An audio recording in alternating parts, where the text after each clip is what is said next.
Bonjour à tous et à toutes. Alors aujourd'hui, je vais vous parler de comment progresser en maths et travailler les maths euh, au lycée, du moins au lycée. Euh, alors, ce qui est évident, c'est qu'il faut justement écouter en cours et faire les exercices demandés par les professeurs.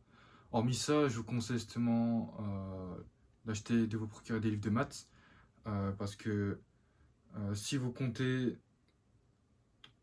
préparer votre année dans le supérieur, il faudra faire pas mal d'efforts. Il faudra rattraper entre guillemets l'écart attendu entre ce qui est attendu au bac et ce qui est attendu dans le supérieur. À savoir que dans le supérieur, enfin en particulier en prépa, les professeurs au lycée vous préparent pour le bac, c'est assez évident. Donc on va dire que le niveau du bac est là, les attentes du bac sont là, sauf que les attentes pour la prépa sont clairement au-dessus, mais vraiment au-dessus, si vous voulez. Et en gros, euh, c'est à partir du supérieur qu'on fait pas mal de maths jugés intéressants et magnifiques. Retrouver des résultats vraiment magnifiques, splendides, tout ce que vous voulez comme Cauchy-Schwarz, Holder et plein d'autres résultats. Enfin, d'inégalités, là je vais mentionner pas mal d'inégalités. Mais il y a aussi pas mal de résultats de théorèmes en algèbre linéaire qui sont vraiment très intéressants, mais qu'on ne voit pas au lycée, malheureusement. Enfin bref, je m'écarte un peu du sujet, mais juste procurez-vous des livres de maths et faites-les. Et en l'occurrence, des livres de chez l'édition Ellipse. Parce que les livres de maths et même les livres de physique de chez l'édition Ellipse sont vraiment de très bonne qualité dans le contenu, enfin, aussi bien dans les cours, mais aussi bien dans les exercices, parce que les exercices sont plutôt bien corsés, bien durs. Comme exemple, je peux vous recommander les livres de Jean Wagman pour aller plus loin. L'édition première, terminale, donc Maths P et Maths Expert. J'ai les éditions. Voilà. Celle-là, c'est l'édition de Maths P première. Et franchement, si vous, si vous finissez juste l'édition première de Jean Wagman, euh, vous allez avoir un très bon niveau en terminale. Parce que le raisonnement demandé est plus que suffisant pour le bac. Et les démonstrations sont vraiment très claires, très bien expliquées. Et vous prépare d'emblée à la prépa. Parce il y a des exercices qui vous préparent directement à la prépa. Vous voyez des raisonnements, des méthodes qu'on voit en prépa. Alors qu'au lycée, on voit plus des exercices d'application type bac. Mais ici, c'est plutôt un mélange de type bac, mais aussi un mélange de sup. Donc c'est très bien. Je recommande vivement euh, ce livre, l'édition Ellipse. Je ne sais pas si vous voyez bien, en plus à l'envers. Tapez sur internet pour aller plus loin de Jean Wagman. C'est un ancien professeur de Louis-le-Grand. Euh, Franchement, c'est grâce à lui qui m'a fait aimer les maths. Parce que, petit aparté, euh, à l'école, je n'ai jamais vraiment bien apprécié les maths à l'école. Dans le sens où euh, on appliquait pas mal ce qu'on demandait en cours. Enfin, le professeur n'expliquait pas vraiment les théorèmes. Et c'était un peu dommage parce que je trouve que en mathématiques, il faut jamais croire, du moins dans la plupart des cas, les résultats qu'on vous propose.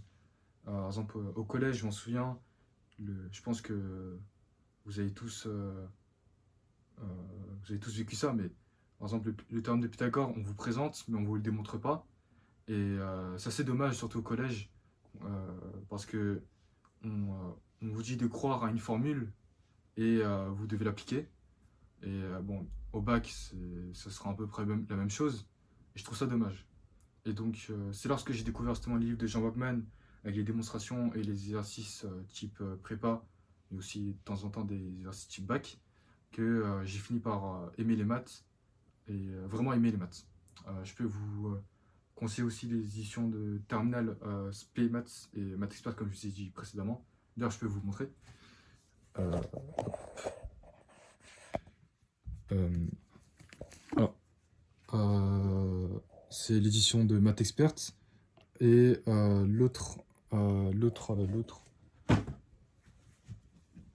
l'autre, c'est l'édition MathsP, terminale. Et en fait, c'est un peu plus de 1000 pages, je dirais. Non, 900 pages, quasi 1000 pages pour le MathsP. Et euh, en gros, c'était vraiment un plaisir de travailler avec ces livres. Et c'était grâce à ces livres que j'ai pu progresser en maths et me préparer pour la sup, je dirais. Mais ce n'est qu'un début parce que euh, après avoir fini ces livres, édition première et les livres de terminale que je vous ai montrés, il faut aussi taper sur le polycopier de Lulugrand, transition terminale prépa. Parce que je dirais que c'est un très bon complément avec les livres de Jean Wachman. Et ce n'est pas tout, parce que je pense que c'est aussi le... Enfin, c'est déjà pas mal, mais c'est pas tout. Pour si vous voulez vraiment avoir un très bon niveau en maths. Mais surtout, je pense que c'est déjà suffisant, amplement suffisant pour euh, apprendre les maths de manière rigoureuse et aimer les maths. Parce que je suis sûr que si vous passez par là, comme moi je l'ai fait, vous allez sûrement aimer les maths et vraiment découvrir la beauté des maths, contrairement à ce qu'on fait au lycée ou au collège. Et voilà. Et puis aussi, pour la méthode, pour travailler les maths, je vous conseille, si vous avez du temps libre en week-end ou bien durant les vacances, parce que c'est vraiment un game changer, hein, je dirais. Le temps libre que vous avez, surtout en week-end ou durant les vacances, c'est vraiment un game changer pour remonter votre moyenne en maths, ou bien, ou bien encore plus progresser et mettre une avance à tout le monde. Je vous conseille de passer par, je dirais, 2 à 4 heures de maths à peu près quotidiennement durant les vacances, bosser sur ces livres. Et si vous avez d'autres livres de chez Ellipse, c'est très bien, vous pouvez garder vos livres. Et de chez Ellipse, en général, c'est déjà très bien foutu. Euh, les exercices sont très bien de chez Ellipse.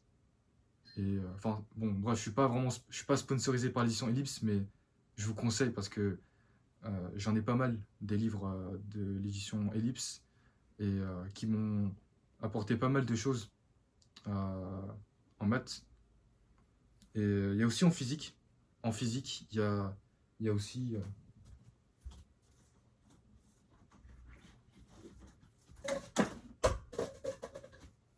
Mince. Il y a aussi ce livre. Bon, ça, c'est édition première. Euh, Un théorème des lycées, les vrais exos. Il y a aussi l'édition terminale en physique-chimie, mais aussi en maths. Donc, si vous avez déjà ça, c'est déjà très bien. Et franchement, j'ai rien à dire de plus pour ces livres. Excellent, rien à dire. À part des petites coquilles dans les livres, enfin ça arrive souvent dans ces livres, il y a des petites coquilles, notamment dans les calculs, dans les résultats. Donc faites gaffe de temps en temps, vous pouvez bugger là-dessus. Bon, c'est pas très grave. Si vous vous rendez compte qu'il s'agit d'une erreur, alors c'est tant mieux, parce que vous avez entre guillemets progressé dans un sens. Parce qu'arriver à repérer les erreurs dans les livres de corriger, bah, je trouve que c'est très bien. Enfin, ça vous améliore en réflexe, en intuition et en calcul. Enfin, surtout en calcul, parce que souvent c'est des fautes de calcul, des petites coquilles comme ça. Euh, Qu'est-ce que je peux dire? Ah oui, à part les 2-4 heures quotidiennement que vous pouvez faire, je vous conseille aussi d'autres sites annexes pour les maths. Le site Math Training.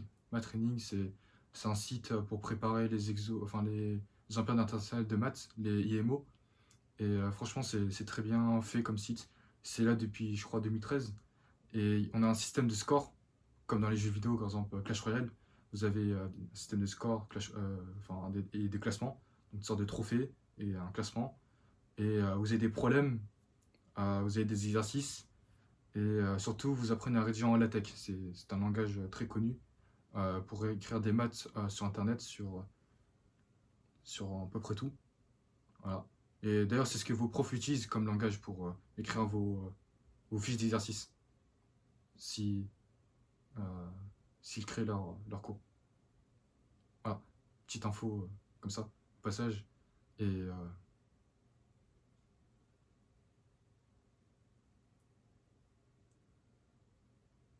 puis, ah oui, surtout persévérer, parce que les maths,